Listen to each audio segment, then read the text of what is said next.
welcome everybody to Legends and Lectures. Danny and I have been going on for a while about all things linguistics and language, as would happen on this program.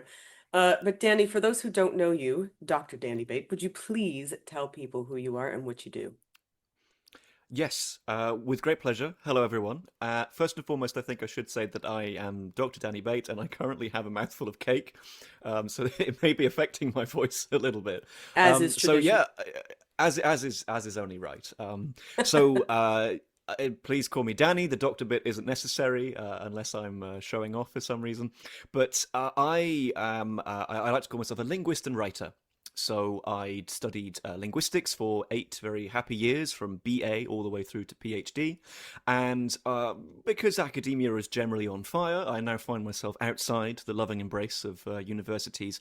And I've pivoted to basically talking about linguistics full time, and hopefully, when I'm organized, trying to get paid for it as well. And this has most recently manifested itself in YQ Needs You, my first book, which is a bit of a hit, at least in the UK. It's sort of taken people, it's taken everybody involved a little bit by surprise by the reaction to this book. Everybody apart from my agent, my literary agent, who was never in any doubt. So that's me. I am a public linguist and writer. And we are going to talk about YQ Needs You because the book is absolutely smashing. But in general, as I think people might be wondering, is why the obsession with the alphabet in this specific instance? Why the alphabet? Yeah, it has developed into an obsession, but I would say that to begin with, the choice of topic was actually a more of a means to an end. I love it, and I feel so grateful to have, just by sort of the accidents of history, have taken me into this incredible topic. And I've also been made very welcome by scholars who study writing and the alphabet more specifically. So it's great that I, now belong to this, or I like to think I belong to this community. But to start off with, it was very much about, I want to write a book. What is it going to be about? What will grab people off the shelves? Because my PhD, for example, is actually in syntax. It's in the study of word order, historical word order, which meant that I'm very comfortable talking about the history of languages. But I think it's interesting. I just will also recognize and bow to the advice of the experts that it's not a particularly sexy topic, and it's not going to grab people Oh, off the syntax is shelves of your. extremely sexy. I Ask any English person who is trying to learn Japanese. Very mhm. sexy. Yes, that's absolutely the word that will spring to mind when you're trying to master Japanese word order from the perspective of English. Yes, as sex, I'm having a very sexy time right now. Um, but I get it. So it was very much about looking for something that would grab people, and I hit upon the alphabet quite quickly because I felt like it occupied a perfect middle ground. In that, people have opinions about it. That's good. Conscious awareness and an idea of it as a thing that I can work with and respond to. I don't need to introduce the subject as a whole. People have memories of learning the alphabet as well, unlike, say, speech. If you speak, speech tends to be learned at a pre-memory stage of development. So there's groundwork of there's sort of an established awareness of the alphabet, but also it fits so unobtrusively into our daily lives that it's also something that people might like to know more about. Actually, to spend time with the alphabet, they will enjoy the process of finding out more, seeing the alphabet that they use so often in a new light. So with that in mind, it's everything else followed from there. So why is the alphabet in that order? So in your book, the first question you ask is why does A come first? But why is the alphabet in this specific order? Yeah, haha, so great right off the bat to be confronted by the question that I fear and love the most. We don't really know. Yeah.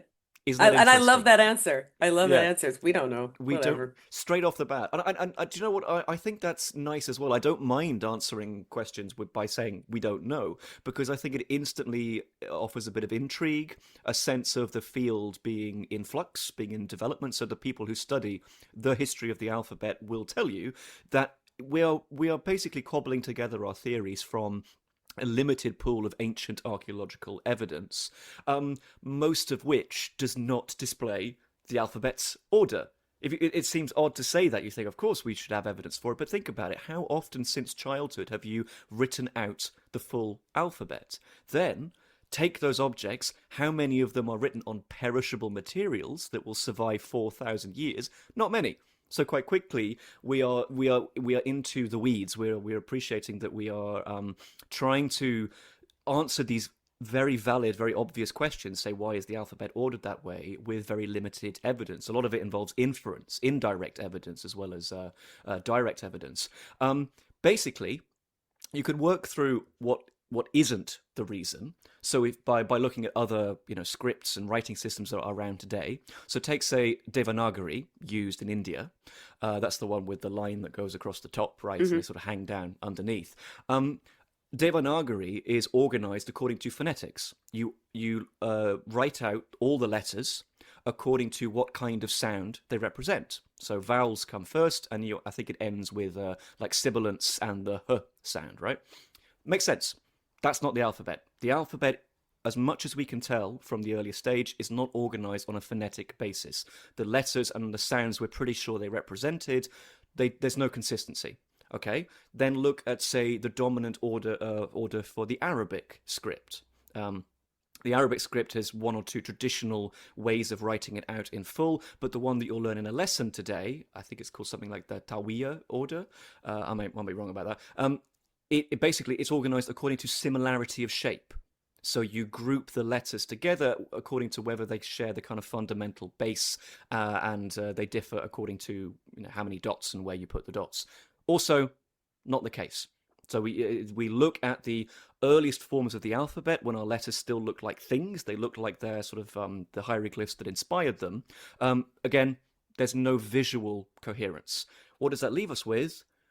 Probably a mnemonic. Hmm. It's probably a mnemonic where, in the same way, like in Western music, you have the notes of the treble clef, the ones on the bars, like "Every good boy deserves Hmm. favor" or "Football," whatever you learned. Like it's something like that, where the letters are organized in a way that maybe was connected to a phrase that the learners, the early students, would then remember. What that phrase was, lost to history. Maybe. I mean, if we think about it now, we have our alphabet songs. We have A, B, Hmm. C, D, and or Aleph, Bet, Vet, Gimel, Dalet. Every language has an alphabet song. And if you think Hmm. about it, you go, yeah, okay. I mean, that actually does make more sense than having some other kind of order because, as you say, vowels in different language, vowels are represented differently, consonants are represented differently, even if they use the same writing system, which order are we going in, etc. So we really don't know. Can you talk about a bit Yeah. of the construction? Because you mentioned a little bit about visual representation. Can you talk a little bit about the construction of the letter B, the letter B, the letter B, The the construction of the letter B? the, the letter B. I Yeah, think I you mean can tell which one it's of a us grew up with house to Sesame begin Street and with, which a one sort of did not. crudely drawn house. Yeah, Yeah, exactly. But it's interesting because no, Sesame Street really, yeah, it really wasn't a thing in the UK. I'll just say that when I was growing no, up. you had Mr. Blobby, Hmm. unfortunately. Oh, yeah, that is misfortunate. The Phoenician BT, which is obviously the Semitic for house, as you say, with Bate, which is it still is in Hmm. Hebrew, and Bayit, which again it still is in Hebrew. And Yep. I think it's interesting that because so, as somebody who did study ancient Hebrew when I was younger, it's interesting to see how much of that is actually in our alphabet, which I Mm. think is quite interesting. And how much you talk about like the Nun, Nachash, the snake, still there, Hmm. Yep. Mem. Mayim, the water, still there. Yep. It's very Still there. interesting to see how a lot of our ideas about visual representation have not really gone away that much. But No. if we do get a lot of our letters from either Semitic languages or Phoenicians, why Mm. did the direction of reading change? Yeah, I mean, to begin with, the direction of writing is in flux. So it's not a given to begin with. There is no particular. There's no one inevitable direction of writing that people seized on from the get go. Our earliest sources, they generally are, let's say, horizontal. So they're linear strings of letters. They are horizontal, I guess, with respect to the ground and to the person. But you do, quite quickly we are unraveling a lot of things. I mean, so what does it mean to be horizontal? That's a separate issue. And then but we do have some that are vertical, but horizontal wins out quite quickly. But there is variation from right to left or left to right. Nonetheless, by the time that the alphabet, for context, the alphabet's ultimate kind of birthday is probably around the year 1900 BC in ancient Egypt, and from that early point in time and in geography, it makes its way up the coast of the Mediterranean in a sort of anti-clockwise motion. And absolutely, as you say, the big moment, the sort of the really big nexus point that is the ancestor of most, not all, but most of the family tree of scripts that emerge. Are the Phoenicians, the Phoenician version of the alphabet, and the Phoenicians, at least in their standardized version of the letters, by this point they really do look like letters, they're abstract by this time, they have settled on right to left, as indeed Hebrew, Arabic, Syriac are still written in to this day, the scripts. That's how they're written from that direction. So we can talk about a switch because the alphabet lands then in Greece. The Greeks acquire the alphabet from the Phoenicians, and barring variation, we do have Greek that's written right to left. We do have Greek that's also written boustrophedon, where it's snaking its way, drops down, snaking, drops down, that sort of thing. Drops down immediately. Why not? Especially if you're following the words with your finger, that makes sense. But they do settle on left to right, which is the direction that the English version of the alphabet continues to use to this day. So we are very much descendants of that switch. Why? I've seen a few explanations. One that we can dismiss is handedness, left or right-handed. Yeah, It is that's true that instantly, because it's not immediately obvious. It could seem at least briefly plausible because basically where am I going? Certain directions of writing suit certain handedness. So I think if you are right-handed, is it more comfortable to write from left to right. The problem is not that connection between comfort in writing and handedness. The problem is that we have no reason to believe that the Phoenicians and Semitic speakers in general are dominantly left-handed. yes. There's no evidence for that. So there's absolutely no reason to presume that the Phoenicians were also dominantly right-handed. They passed it on to the Greeks, who were also dominantly right-handed. Doesn't explain the switch. The best theory that I've come across actually involves psychology. That because the Greeks are the first people to add vowel letters into the system, prior to this it's all consonantal. Hmm. Maybe the change to vowel letters, the addition of vowel letters, that's alpha, epsilon, iota, omicron, and upsilon to begin with. They're not called upsilon and omicron to begin with, but probably the addition of these letters changed the nature of reading. So basically, by this, you are no longer inferring vowel sounds from the word. You're not taking the consonants and matching them up to some sort of vocalically full word in your memory. You are now reading strings, complete strings of sounds, consonants and vowels. And maybe this and the transmission of that information to the right parts of the brain meant that very completely, unconsciously, the Greeks preferred left to right. Fascinating theory, involves a lot of steps, a lot of educated guesswork, but I think it's the best theory we've got for why the script gets flipped. Why is it that C? Because I'm thinking of questions through the alphabet, and I do have so many Okay, of them. I like it. So why is it that C has so many sound differentiations? It goes from a g to a k to a j to a th in Spanish Hmm. to the s. Why does C has so many different sound differentiations? Hmm. That's a really good one, and that's the ultimate answer at the heart of that is time. Is that these letters exist through time, and the uses will multiply as time passes and the number of users multiply, so too will the usages as well. That's very kind of lofty, a bit wishy-washy for an answer. So more specifically, When the alphabet gets up and running, there's a really good ratio of sound to symbol. Why would there not be? You set up this system, you have complete free hand to make sure that every phoneme, specifically consonant phoneme of your Semitic language, has its own letter. This absolutely continues through into the Greeks. It absolutely continues through into Italy. The Greeks passed the alphabet on to the peoples of Iron Age Italy, among them Romans, Romans pre-Rome, and it's great. It works really well. Yes, okay, there are some changes. So it's the Etruscans that take the letter gamma, and because of the nature of their spoken language, they reassign it from a g, a voiced g, to a voiceless k, and the Romans adopt the letter C with that sound value. Nonetheless, if we wind the alphabet back to, say, the year 1 AD or BC, doesn't matter, there's a really good ratio still in ancient Rome of sound to symbol. Problem is, speech keeps changing. Hmm. And that specific sound that it stands for, the k, voiceless velar k sound, this is destined in everyday Latin to split. And this is a problem. This is a very, very natural sound change, happens thousands of years, countless times over the history of human language, where it's not a sound is changing across the board, where all instances of, say, k become ch. That's possible, could happen.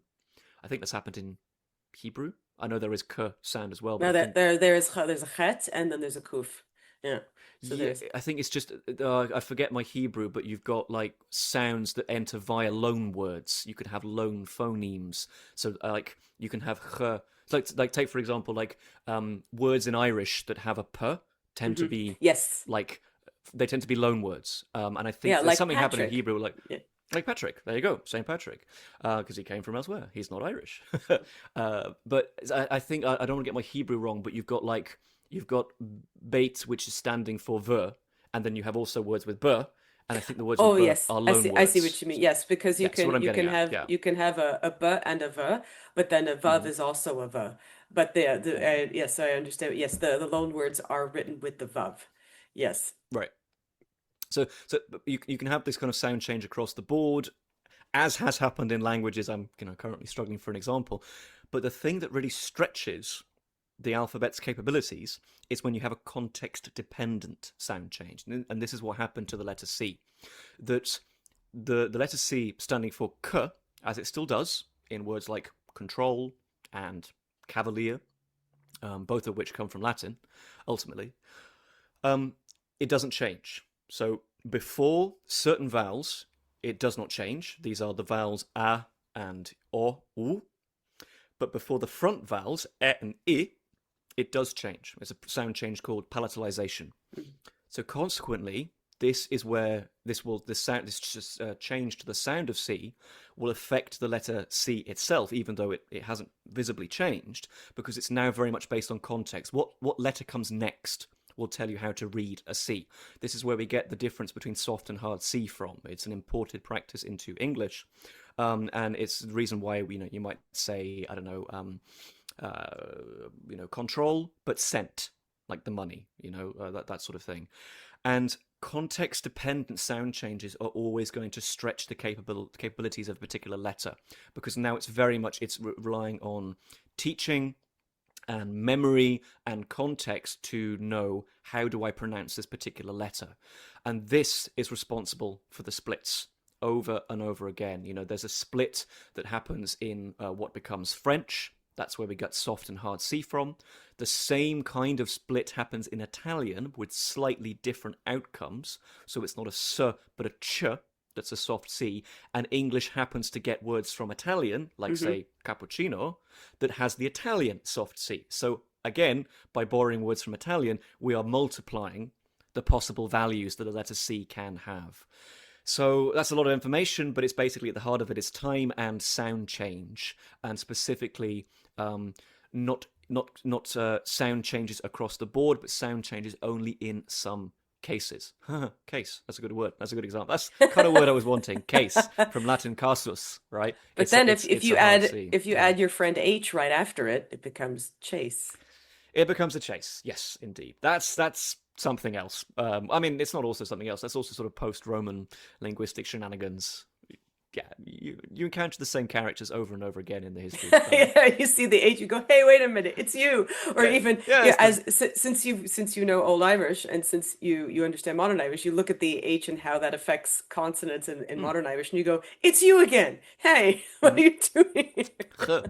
Yeah, that's a really interesting thing that I didn't actually have much time to go into in the book, for reasons of space.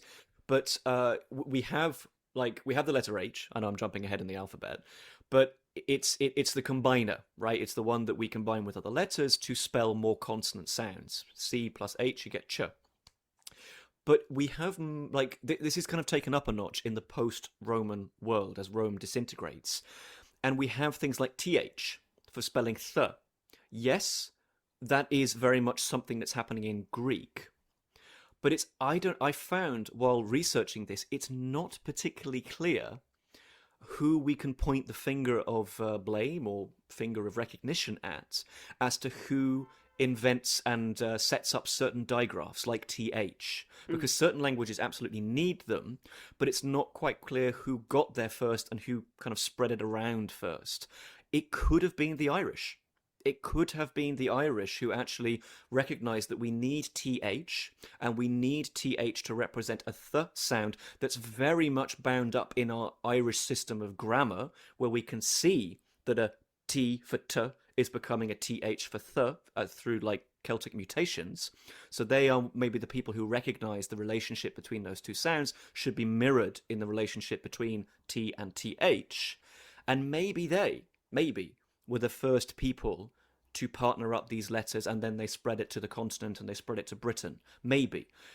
I don't think it was the Greeks in this particular case, because the Greeks had the letter theta. They wouldn't. There's too many steps Hmm. involved in that.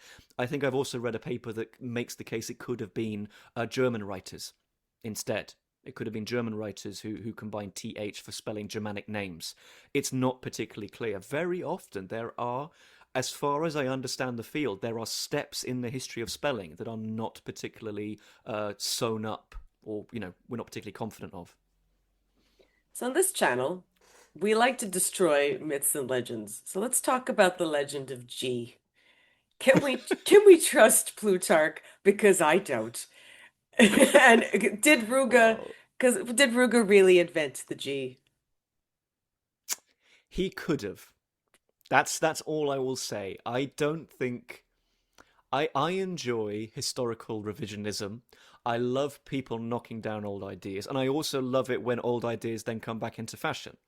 So I'm instantly not skeptical of these kind of legends. I think I'm not going to just automatically dismiss it.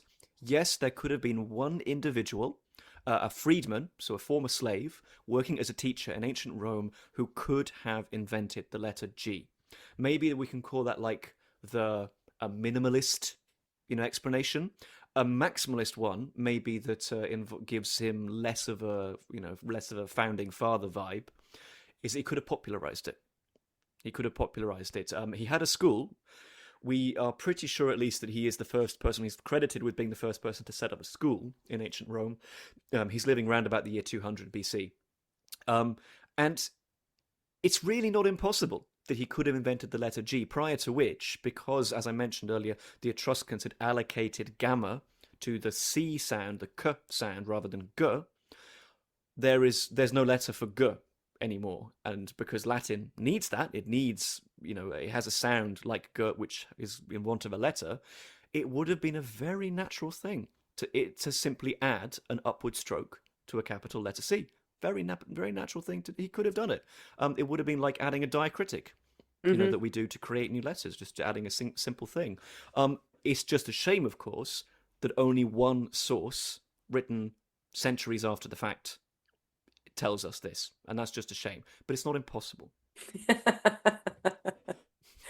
I appreciate your enthusiasm. So, Mm-hmm. so speaking of G's, how is it that the diagraph GH came to represent so many sounds or absence of sounds? Mm. Sorry, cake. Exactly so. So the people had too Mm-hmm. much cake in their mouths, and so eventually it just became nothing because there was cake Exactly. involved. Yeah, yeah, that's it. Okay, let's move on. Next. Next question.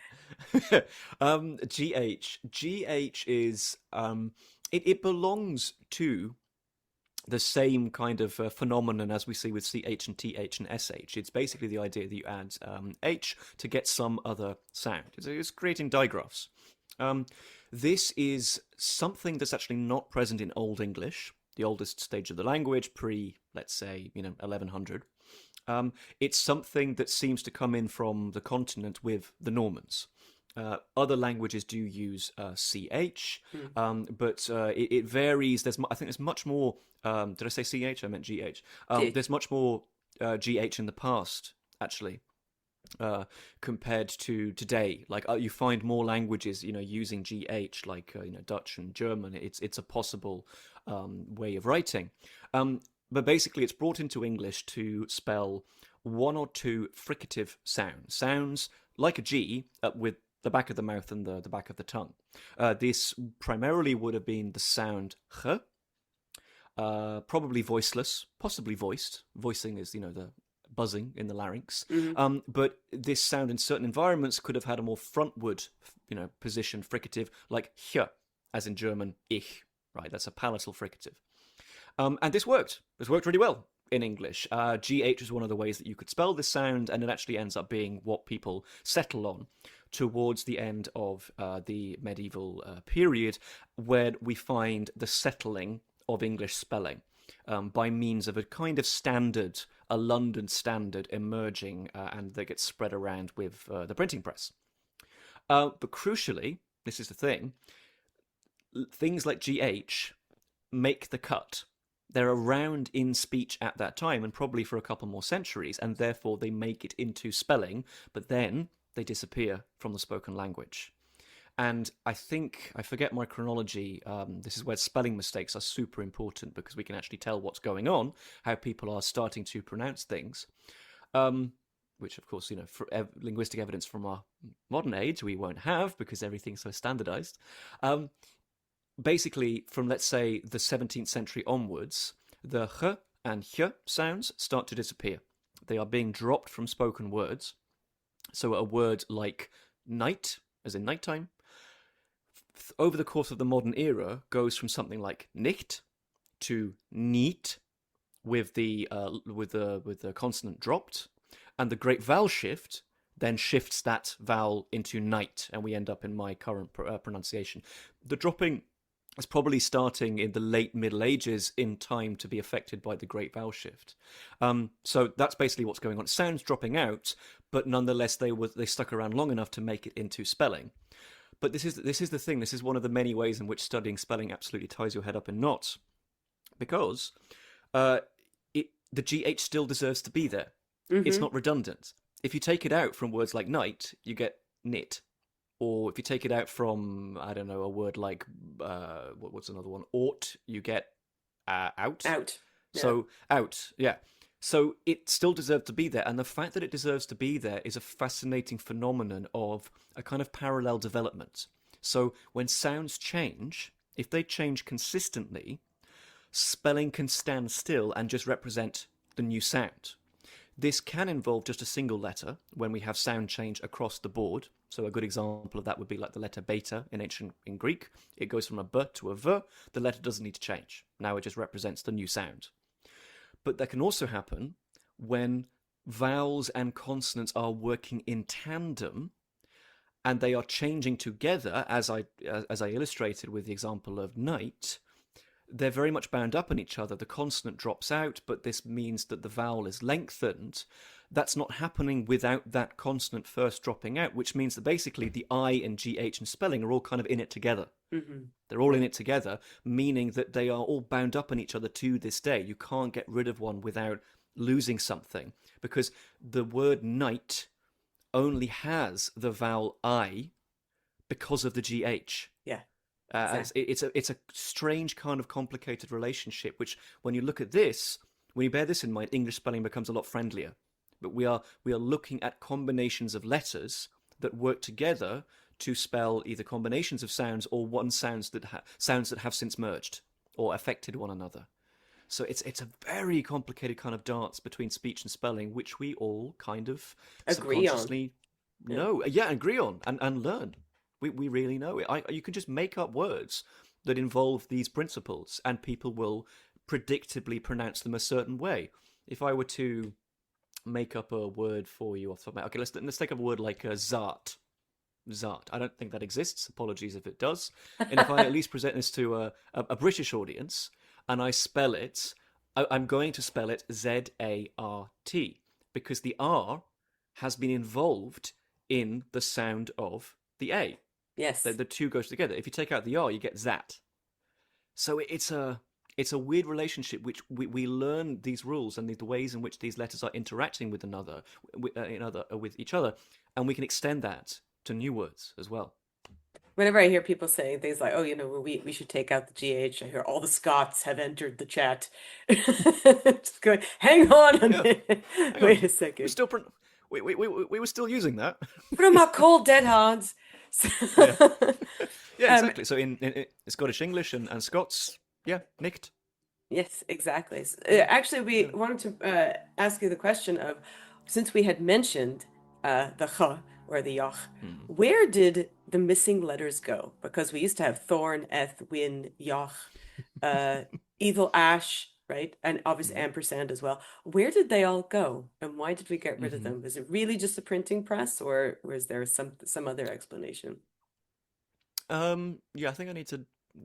I need you to dig into why Ash is evil.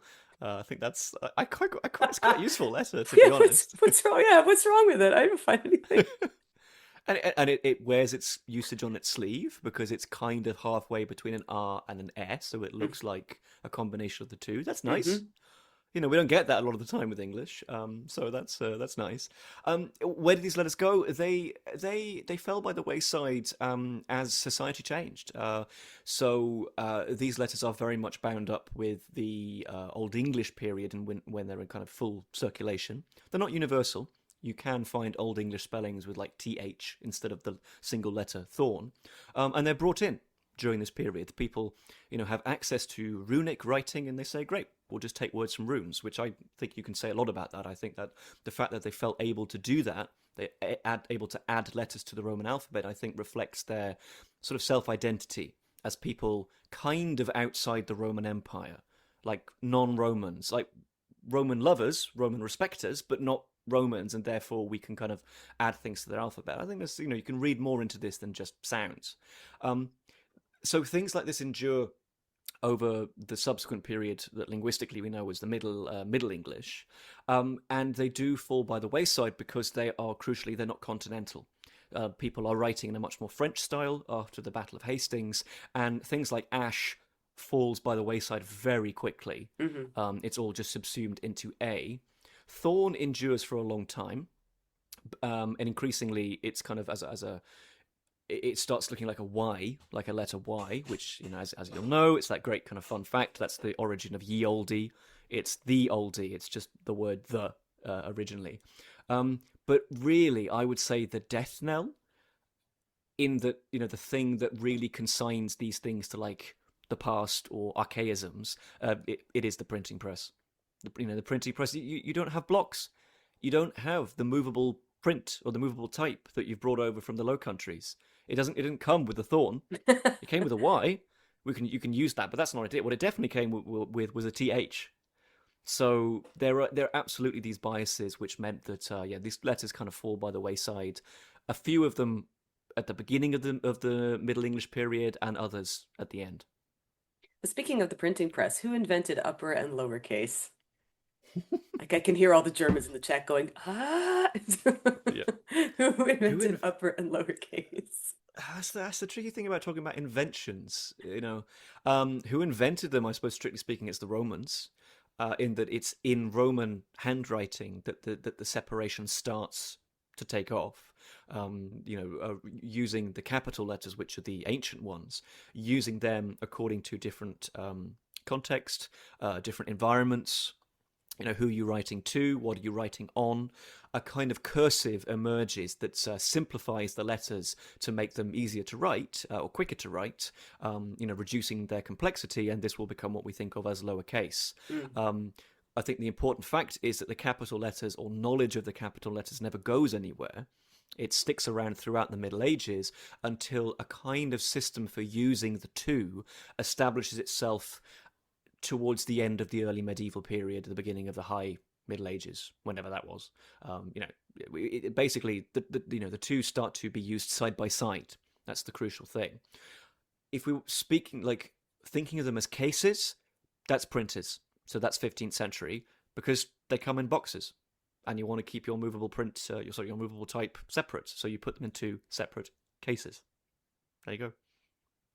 Another myth that we would like to clear up, perhaps, is Okay. about the J. And so you didn't mention it much in your book, but did Gian Giorgio Tristano invent the J in 1524? Mm-hmm. Oh, that's Because that's what he claims. yeah. Big one. That's a big one. I think he can be partially credited by this. I think there are moments of linguistic insight that can be attached to specific individuals. And with letters, every letter has many different facets. So that it's not every letter is a kind of package of what does it stand for, what does it look like, what direction do you write it in, upper and lower case, that sort of thing. He can't really be credited with creating the shape of the letter J. That is in circulation from Roman cursive onwards, especially a kind of minuscule version that hangs below the line. I think that's an early medieval thing, and you can find examples of that. To begin with, it's just an I. It is Hmm. simply a variant of I that you might write at the beginning of a word, that you might write at the end of a series of I's. Like if you were numbering things in Roman numerals, that's super common in like medieval handwriting to see like I, J. They mean like four, or like X, or four, I guess would be IV, I, or I, J for three. Like that's very common to see that. Um, so his insight or his moment of creation is not creating the letter that's already in circulation. His moment is recognizing that we could put this to a specific phonetic purpose, in that because of the development of these languages like his native Italian out of Latin, you have like the vowel e and the consonant y, which are kind of like two sides of the same coin. They're very similar sounds phonetically speaking, but the consonant diverges and diverges and diverges until you end up with like a kind of j sound in medieval French and medieval Italian. In Spanish, it goes on its own journey as well. I think it goes from goes to je and then Yeah, sh, isho, and now it's like isho. and now h, and then ch. That's retreated in the mouth because you have things like Javier. So that's something of modern Spanish that kind of gone back in the mouth. Um, and he's recognized that the vowel and the consonant have diverged so much that ideally they would have their own letter. We can't spell them with just I and kind of expect to get away with it by this point in time. And he, rather than coin a completely new letter, he say, well, we have this variant version of I. Let's use this as the consonant, and that's J. Why is Y and Huh. not Y? I always learned it's because it has something to do with it's a borrowing either from Gothic win or yoch, but why is Y Yeah. WYE? I had to really dig to find information about this. It, despite being this very aberrant letter name, like it doesn't fit. There's nothing else quite like it in the alphabet. There wasn't much information about it. I don't think it's win. So I don't think it's like a shortened version of win for a couple of reasons. Basically, because that's the wrong sound, and also because we'd need to drop the n, and we'd need a long vowel. We'd need win to become we, and then from we via the great vowel shift, we'd get y. So it's probably not win. It so what the name probably is a very early approximation of its Greek sound. So in Greek Mm. today, because of a big kind of Greek sound change, it stands for the sound E. That's a later development.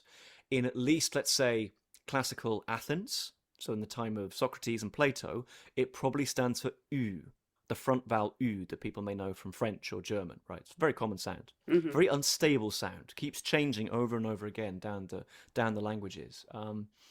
And the threads are really hard to kind of connect up but we have this mention, this completely fortuitous mention the uh, from the early medieval period. I think it's Gregory of Tours who's writing his chronicle, Oh, my good and old he just says, buddy. yeah, yes, Frankier's best gossip monger. Uh, yeah, Yeah. he's doing his thing, and he makes this complete offhand remark about this king who kind of wanted more letters, and he recommended that people should use them, and he uses the name we. I don't think it's Hmm. clear. I can't remember the exact quote. I don't know if he actually gives the shape of the letter. He just gives the name, which is very helpful. But this looks like basically later people, scholars and scribes in the medieval west of Europe, encountering the Greek letter upsilon, hearing that it did or still does stand for u, and approximating it.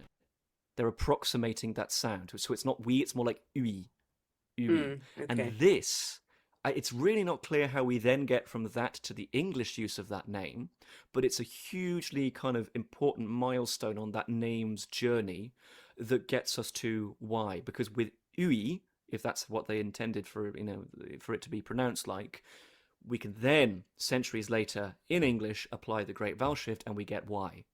But this is a kind of very fraying thread of a theory In the same idea, why W and not W? because it predates the final separation of U from V. So there's diversity in the name.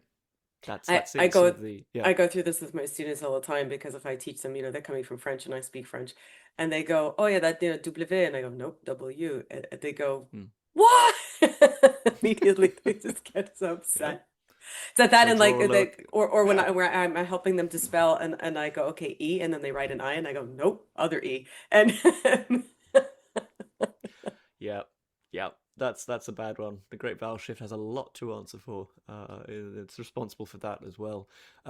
Yeah, that's it's fair enough. The confusion is not completely understandable.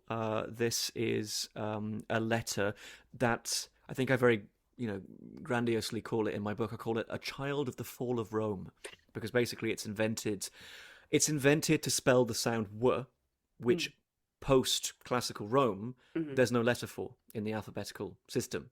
But you have all these barbarians coming in with their awful names. Someone like Odoacer and these Visigoths, for example. We need to be able to spell the w sound, and it takes off after then. I think.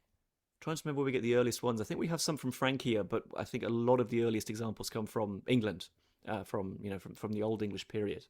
Um, and why is why the variation in the name? Because as I said, it predates the separation from U between U and V.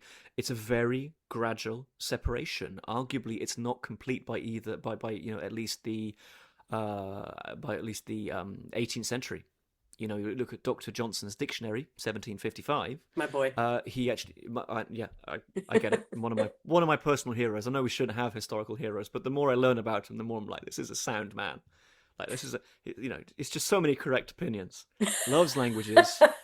He gives to the I poor. love that. A man of correct opinions. He has so many correct opinions. What can I say? He's not a fan of the United States. He spends all this time working on language. He's extremely funny. He's very charitable. And so And he's very memeable. witty. So memeable. So amenable. That incredible, Yeah, sort of incredible fantastic. face. Amazing. Yeah, that, that's not a snapshot. That's not a candid. He posed for that. That's right. He's quite happy to be looking like that forever.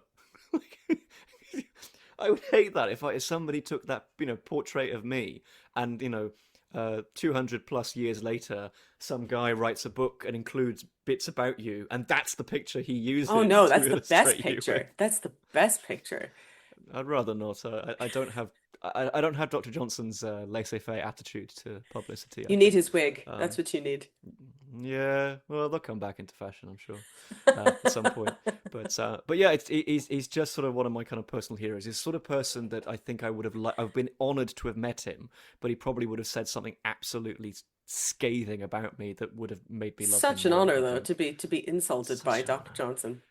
oh, he's just all of these. What was his thing? There's so many kind of quips he does. Like, there's idealism that comes from Bishop Berkeley, the idea that like nothing's real, it's all in our brains. And Dr. Johnson kicks a stone and says, "I refute it thus," and says no more.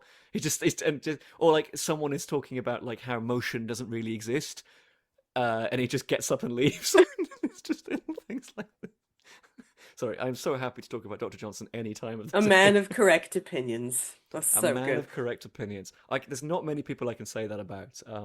A man who knew that deep down knew that his opinions weren't correct, but was quite happy to fling them about as such. Because a very humble man, I think, deep down. Anyway, how did we get on to Dr. Johnson? I write about him a lot. Yeah, Yes. Yeah, he is yeah, always a correct person to talk about. yeah. Somebody was Oh asking yeah. actually about the schwa and Okay. why we don't have it, since it is a sound that we use all the time in our Yeah. language. Obviously, it's an approximate of sounds because not everybody uses the schwa and in the same Mm. place in their dialects. But why is it that we have a representation of a schwa and yet we won't recognize it in the alphabet? That is a great question. It's one of those moments that's so satisfying for me in my job, to make people aware of this sound. I think it's the kind of whatever your version of schwa is. Schwa, for context, is kind of the catch-all term for that unstressed vowel, the Uh, central vowel that you'll It's kind of uh. It's the sound of modern English.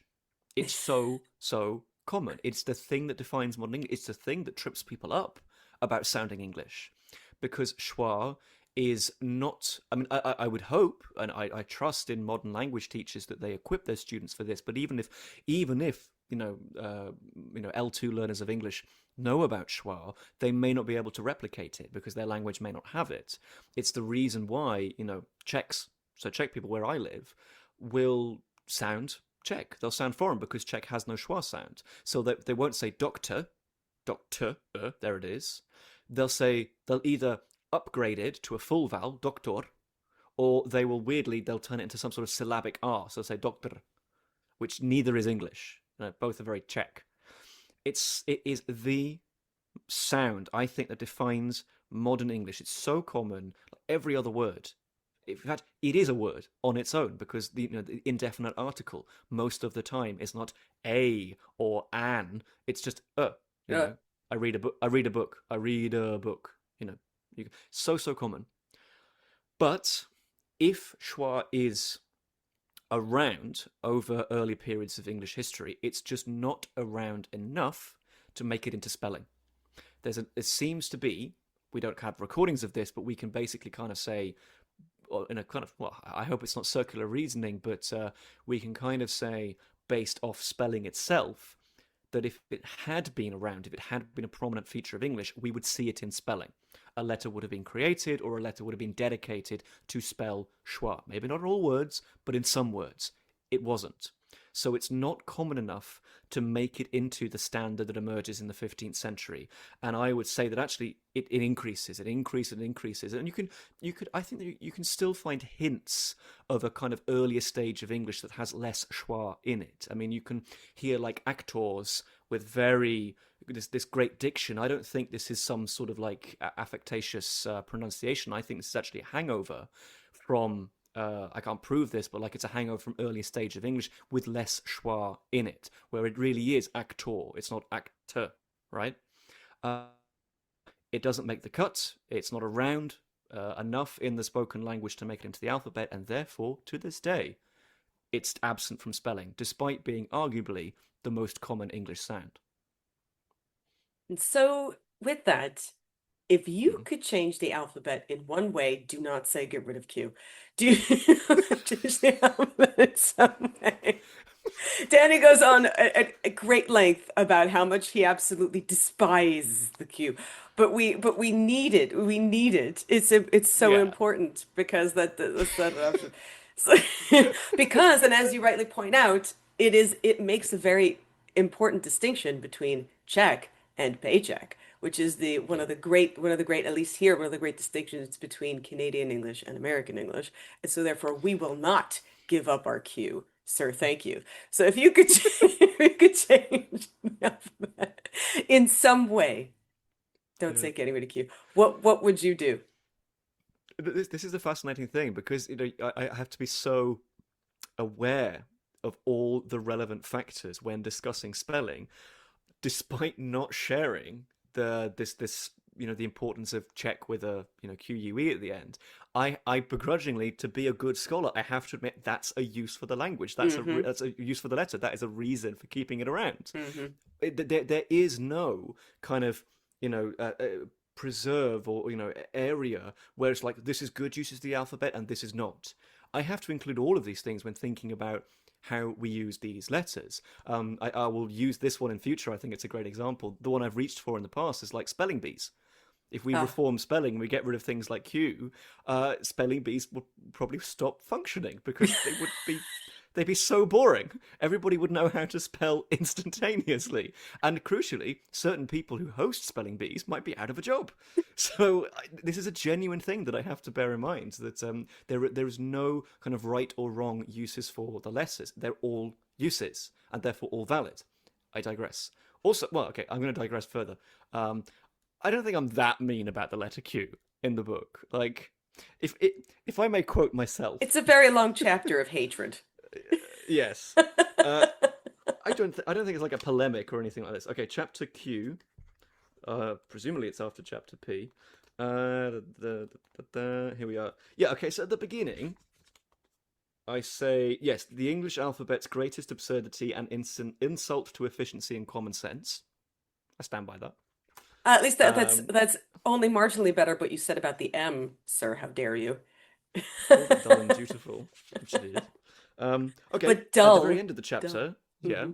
at the very end of the chapter, Q is an unexpected survivor in the alphabet's long journey to the present day. For that, at least, it deserves our admiration. There you go. At So, least our no, I'm not all admiration, mean. but so Q We're wouldn't be back. kicked out after all. No, no. Do you know what? I don't. I hope this isn't a cop out. I would introduce Schwa. I'd introduce it. I think it would help a lot of people. I think it would be a small change that would have a big difference, or like a big consequence. Like it would bring so much of English spelling closer to pronunciation. I'm in But the favor of but the it. I think, question yeah. is, whose pronunciation? Because whenever I get asked this Mm, question, they're like, "Oh, how would you reform spelling?" And I actually say, "No, I wouldn't." Because even hmm though English spelling is not easy, it makes sense when you think about how many Englishes or Anglics there are, right? If you hmm think about the words good and food, in my hmm accent, they don't rhyme. However, in many Scottish accents, they do. So who is right and who is wrong? The answer is neither of us or both of us. hmm I can't reform that. If it actually rhymes in their accent, I'm taking it away from them. Why would I do that? So the question is as well, so since schwa is for unstressed vowels, what about accents that stress those vowels? Yeah, very fair. Very fair. I don't. Yeah, yeah. This is the ultimate thing. Like, how are you going to reform, and whose English is it going to be based on? Yeah, it's the question that for the time being, I think is unanswerable. I think that if we actually, reform spelling, and we really did it along kind of phonological, phonemic lines, it would have to be at least nationally done, if not sub-nationally, because of course people within countries all don't speak the same. Very No. undemocratic process. The day that happens, I think the English language disintegrates as a concept, as a reality. Basically, our speech has diverged so much, so you divide up standard orthography and send it down at least national lines. We're not dealing with the unified language anymore. We're dealing with the same thing that happened to Latin, basically. So yeah, it's a very tricky thing. It means that I'm not keen to make big changes, um, and it would not be wholly straightforward to just introduce schwa. Firstly, because there are other unstressed vowels. There there's people love schwa, but there's no love for shui, which is the version that you hear in roses. That's the one. A contrast with roses as something belonging to Rosa, one of those Right. rare kind of examples where you can contrast the two. So roses, that sounds different in my English at least. And yeah, some accents like mine keep those two non-stressed vowels separate. Some merge them. I think Australian English might merge them, or at least some kinds of Australian English. I suppose it's just one of the few recommendations that I could make in good faith, and just say I could make this in good faith and say this would help a lot of people, not everyone, but a lot. I'm waiting for you to be like, but I'd still get rid of Q. I wasn't allowed to say that, so No, you can if you want to, but then, how would you spell the words that it absolutely needs? How would you spell Arabic approximants? You need that Q sound. So mm, just to show again, I like that. at least even to show origin, if not to have a very big sound change in general. Mm, Danny, thank you so much for giving us so much of your time and for being here. This is an absolute treat. Thank you so much. And the book is smashing. Everybody, please go out and thank you. buy Thank you very Why much. Q Needs You. And Q does need you, but it needs us too. And that's the point. Hmm. Is that I feel like everything just goes back to that A Bit of Fry and Laurie sketch where it's going, our language, Tiger. Hello, we're talking about language. It's, and What it's a quote! and What a quote! Yep. it's true. I think it does. To the point That's that we yeah. we could say these random words together, and they've never been uttered this way before. Was it friendly? Hold my nose squarely, waiter, or friendly milk will come to mend my trousers. Exactly. So that's exactly how I feel about your book, about language in general. Is that language Hmm. needs people to speak it, and Yes. language is changing, as you say in your book, as we all always say, language changes all the time. As many people who is want to scream and cry about new words and about new pronunciations, it is a living language, and living language has Hmm. to change, and that is just how it is. And I love how your book catalogs not only how our language has changed, but really how much our alphabet has both changed and also stayed the same, but yet Mm. accommodated for our language. And I think it's absolutely brilliant. And Danny, please write another one. I'm waiting for that other one that you had mentioned where you're talking about syntax. That's going to be the next one. Hmm. The I know. sexy syntax and other sailors. There Sexy you go. sin. I think that comes under the category of when an author becomes famous enough to have a flop. I think that's a book that I reserve for some possible future where I'm okay financially for the time being.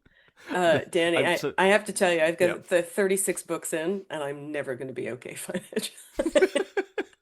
Great, that's great. It's Okay, something to well, look forward to. yeah, yeah, I come up with these ideas and I throw them at my agent and I just see the look in his eyes and being like, nope, nope, that's another one. But at the beginning of this year, I threw an idea at him, something that emerged in the writing of another pitch, and I saw the little dollar signs in his eyes, and I went, okay, we've got it, and that's what is happening in the background of my life at the moment. That's kind of rumbling on. It's all very delicate, the early stages of a book's conception, but hopefully I can get to writing quite soon. Oh, you have, well, start it right now, so this way we'll have you back on in 6 months. Okay.